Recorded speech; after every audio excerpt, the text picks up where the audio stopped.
الرحمن الرحیم نحمده ونصلی علی رسولہ الکریم۔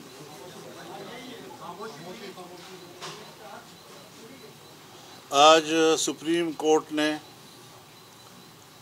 قادیانی مبارک ثانی مقدمے کے حتمی فیصلے کو اناؤنس کیا ہے اور انہوں نے گزشتہ فیصلے جو 6 فروری کو اور پھر 24 جولائی کو ہوئے تھے ان کے تمام قابل اعتراض حصوں کو حذف کر دیا ہے۔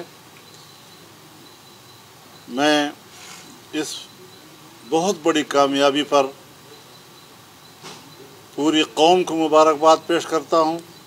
امت مسلمہ کو مبارکباد پیش کرتا ہوں، تمام دینی جماعتوں کو، ان کے کارکنوں کو مبارکباد پیش کرتا ہوں۔ اور آج سپریم کورٹ پہ تمام مکاتب فکر کے جو علماء کرام شریک ہوئے اور انہوں نے جس یکجہتی کے ساتھ کورٹ کے سامنے اپنا موقف دیا اور سپریم کورٹ کو اپنے موقف کے حوالے سے قائل کیا، یہ سب قابل احترام ہیں اور مبارکباد کے مستحق ہیں اور انہوں نے امت پر احسان کیا ہے۔ اس سلسلے میں اعلان کرتا ہوں کہ کل پورے ملک میں یوم جمعہ کو بطور یوم تشکر منایا جائے گا۔ 7 ستمبر 1974 کو پاکستان کی قومی اسمبلی نے متفقہ قرارداد کے ذریعے، متفقہ ترمیم کے ذریعے قادیانیوں کو اور لاہوریوں کو غیر مسلم اقلیت قرار دیا تھا، اور آج جب پوری قوم 7 ستمبر 2024 کو مینار پاکستان لاہور پر 50 سالہ گولڈن جوبلی منا رہی ہے اور جس دن کو یوم الفتح کے طور پر منایا جائے گا، آج کی اس فیصلے نے گولڈن جوبلی کی اہمیت کو اور دوبالا کر دیا ہے، اور اب پاکستان کے عوام ایک الگ جذبے کے ساتھ اور ایک تازہ ترین فاتحانہ تصور کے ساتھ اس میں شریک ہوں گے، اور انشاءاللہ العزیز عقیدہ ختم نبوت کے تحفظ کے لیے 7 ستمبر یوم الفتح سنگ میل ثابت ہوگا، اور دنیا کی کوئی طاقت اس عقیدے کے خلاف نہ کوئی سازش کر سکے گی، نہ ان کی سازش چل سکے گی۔ یہ امت کی آواز ہے، یہ پوری قوم کی آواز ہے، یہ متفقہ آواز ہے۔ ہم ان کے انسانی حقوق کو تسلیم کرتے ہیں، لیکن ضروری ہے کہ وہ پاکستان کے آئین اور آئین کے فیصلے کو تسلیم کریں۔ اگر کوئی اور شہری دنیا کے کسی حصے میں بھی اپنے ملک کے آئین سے بغاوت کرتا ہے، اپنے ملک کے آئین کو تسلیم نہیں کرتا، تو اس کے شہری حقوق ختم ہو جاتے ہیں، انسانی حقوق ختم ہو جاتے ہیں۔ یہ عجیب لوگ ہیں کہ اپنے آپ کو اقلیت بھی تسلیم نہیں کرتے، آئین کے فیصلے کو بھی تسلیم نہیں کرتے، قانون کو بھی تسلیم نہیں کرتے، اور اس کے باوجود دنیا میں پیٹ رہے ہیں کہ ہمارے تو انسانی حقوق نہیں ہیں۔ تعجب کی بات یہ ہے کہ ان کا رونا دھونا یہ بھی ہے کہ ہمیں غیر مسلم کیوں کہا جا رہا ہے۔ کوئی ان سے بھی تو پوچھے کہ مٹھی بھر لوگوں، تم نے پوری دنیا کی امت مسلمہ کو کافر کہا ہے، اور غلام احمد قادیانی نے اپنی کتاب میں لکھا ہے کہ جو مجھ پر ایمان نہیں لائے گا وہ کافر ہوگا اور دائرہ اسلام سے خارج ہوگا۔ ساری چیزیں حقائق ہیں، ریکارڈ پر موجود ہیں ساری چیزیں۔ تو اس صورتحال میں امت مسلمہ نے بھی، پاکستانی قوم نے بھی ہمیشہ یکجہتی کا مظاہرہ کیا ہے، آج بھی یکجہتی کا مظاہرہ ہوا ہے، اور یہ فتح اس یکجہتی کی ہے۔ اللہ تعالیٰ یہ یکجہتی ہمیشہ قائم و دائم رکھے۔ میں ایک بار پھر سپریم کورٹ کا بھی شکریہ ادا کرتا ہوں، میں پارلیمنٹ کا بھی شکریہ ادا کرتا ہوں کہ اس موضوع پر جب پارلیمنٹ میں بات ہوئی تو ساری پارلیمنٹ ایک طرف تھی، ایک پیج پر تھی، حکومت بھی، حزب اختلاف بھی، اور اس مسئلے پر کوئی اختلاف رائے نہیں تھا۔ دینی جماعتیں ہمیشہ اس پر یکجہتی کا اظہار کرتی چلی آئی ہیں اور آج بھی انہوں نے وہی مظاہرہ کیا۔ تو الحمدللہ اس حوالے سے ایک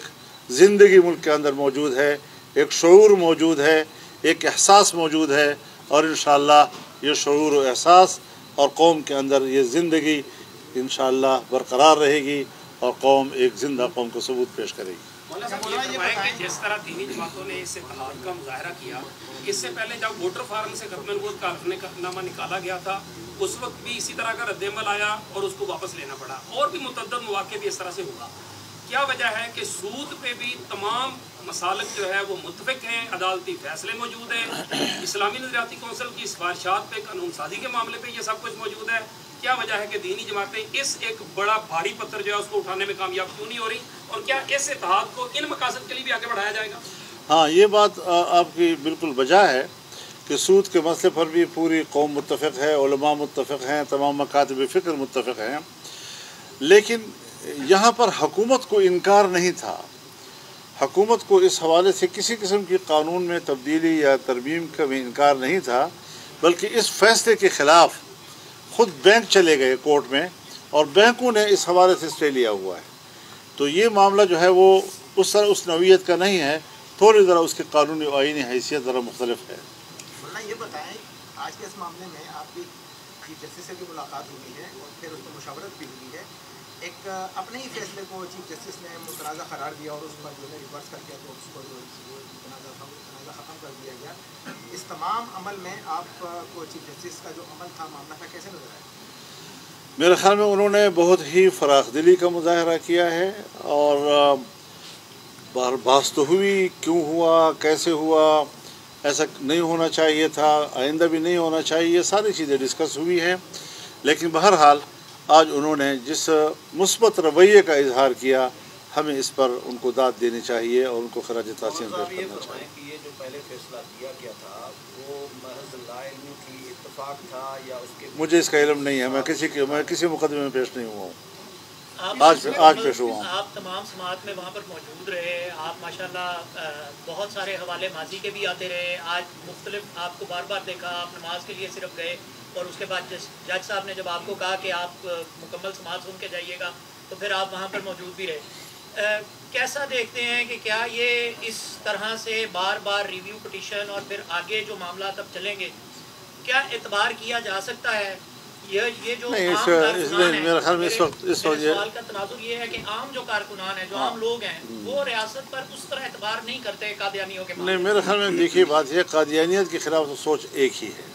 باقی جب ایک شخص اتنے بڑے منصب پر فائز ہو کر اعلان کہتا ہے کہ ہم انسان ہیں، ہم سے غلطی ہو سکتی ہے اور ہم اس کی ازالے کے لیے تیار ہیں، تو اتنا کافی ہے میرا خیال ہے۔ مولانا صاحب، حکومت بھی اس معاملے میں آپ کے ساتھ مرمت ہوگا، آج آپ کی محنت ہے، جو بھی ہوا آپ کو اس بات پر برباد دیتے ہیں، تو آپ حکومت کے لیے کوئی لفظ کہیں گے اس معاملے میں؟ میں نے کہہ دیا نا جی، میں نے کہا چونکہ حکومت اور اپوزیشن ایوان کے اندر بھی ایک پیج پہ تھے اس مسئلے پر، سب مبارکباد کے مسئلے۔ مولانا صاحب، پیر کے دن بھی ایک احتجاجی مظاہرہ ہوا اسی فیصلے کے خلاف، جو جمعیت علماء اسلام کے ورکرز تھے وہ سپریم کورٹ کے باہر بھی گئے تھے، آج پرائم منسٹر نے تحقیقات کا حکم دے دیا ہے، تو اگر ان ورکر کے خلاف یہ مقدمہ درج ہوتا ہے تو آپ کا کیا؟ میرے خیال میں یہ جمہوریت میں ساری چیزیں چلتی رہتی ہیں، ہر مسئلے پر احتجاج بھی کرنا پڑتا ہے تاکہ ریاستی ادارے متوجہ ہوں اس طرف کہ پبلک کیا چاہتی ہے۔ اگر آپ پبلک میں نہیں جائیں گے، آپ احتجاج نہیں کریں گے، آپ کی آواز کوئی سنے گا ہی نہیں، تو اس طریقے سے تو پھر وہ مسئلہ ہی دب جاتا ہے۔ تو مسئلے کو زندہ کرنے کے لیے نکلنا بھی پڑتا ہے، احتجاج بھی کرنا پڑتا ہے، مقدمے بھی درج ہوتے رہتے ہیں، اور یہ سارا سلسلہ چلتا رہتا ہے۔ اچھا، یہ تعصب بھی کبھی کبھی ملا کہ شاید اس پہ کوئی عالمی طاقتیں بھی ملوث تھیں یا کوئی آپ کو منصب نظر آیا ایسا؟ اگر ہے تو پھر ان کے لیے کیا پیغام ہے؟ دیکھیے، ہم تو ان کو بھی یہ کہنا چاہتے ہیں کہ وہ غیر آئینی عمل کو سپورٹ نہ کریں، اور یہ کوئی ایسا مسئلہ نہیں ہے کہ دیکھیے تحریک بھی چلی ہے 1953 میں، ہزاروں لوگ شہید ہو گئے، اس میں کامیاب نہیں ہوا جی، لیکن اب پارلیمنٹ کا فیصلہ آ گیا تو دنیا جو جمہوریت کی بات کرتی ہے، اداروں کی بات کرتی ہے اور اداروں کے فیصلوں کو احترام دیتی ہے، پاکستان کے قومی اسمبلی کے فیصلے کو قبول کیوں نہیں کیا جا رہا؟ نمبر ایک۔ دوسری بات یہ ہے کہ جنوبی افریقہ کی عدالت نے بھی تو ان کے خلاف فیصلہ دیا ہے۔ آخر انہوں نے اسلام کی بنیادی اصول اور بنیادی سٹرکچر جو ہے اس کا مطالعہ کیا ہوگا، اس کو پوری طرح پڑھنے کے بعد وہ اس نتیجے پر پہنچیں گے کہ پھر اگر یہ عقیدہ ان کا ہے تو وہ مسلمان نہیں ہے۔ مقدمہ بہاولپور ایک مشہور مقدمہ ہے، وہ عدالت تھی اور عدالت کے سامنے دونوں فریق پیش ہوئے۔ حضرت مولانا انور شاہ کشمیری رحمۃ اللہ علیہ باقاعدہ دیوبند سے آئے اور انہوں نے وہاں پر بڑی لمبی بحث کی اور بالآخر ان کو قائل کر دیا اور انہوں نے فیصلہ دے دیا۔ تو عالمی فورم پر بھی ان کے خلاف فیصلے آئے ہیں، اور جو لوگ ان کو، جیسے مثال کے طور پر مرزا غلام احمد قادیانی خود لکھتا ہے کتاب میں کہ میں انگریز کا خود کاشتہ پودا ہوں، تو آج یہ جماعت جو ہے یہ مغرب کا خود کاشتہ پودا ہے تو اس کو سپورٹ کر رہے ہیں۔ جس طرح اسرائیل ان کے لیے بس ناجائز بھی ہے تو ان کا بچہ ہے، اور ناجائز بچے کو بھی وہ قبول کر رہے ہیں۔ 40,000 50,000 تک انسانوں کا انہوں نے خون پی لیا ہے اور وہ دفن ہو چکے ہیں۔ یہ کوئی انسانی حق نہیں ہے کہ امریکہ اتنے بڑے زیادہ خون کو اور عام آدمی کے خون کو بہتے ہوئے دیکھ رہا ہے اور پھر بھی اسرائیل کو سپورٹ کر رہا ہے۔ کس منہ سے امریکہ آج کے بعد انسانی حقوق کی بات کرتا ہے؟ جو اس نے افغانستان میں کیا، جو اس نے عراق میں کیا، جو اس نے لیبیا میں کیا، جو اس نے شام میں کیا اور ابھی تک کر رہا ہے اور آج فلسطین میں کر رہا ہے۔ تو اس دنیا کو ہم یہ پیغام دینا چاہتے ہیں کہ یا تو آپ بنیادی بین الاقوامی مسلمہ اصولوں کو تسلیم کریں اور اکثریت کو سپورٹ کریں، اصول کو سپورٹ کریں، کانسٹیٹیوشن کو سپورٹ کریں۔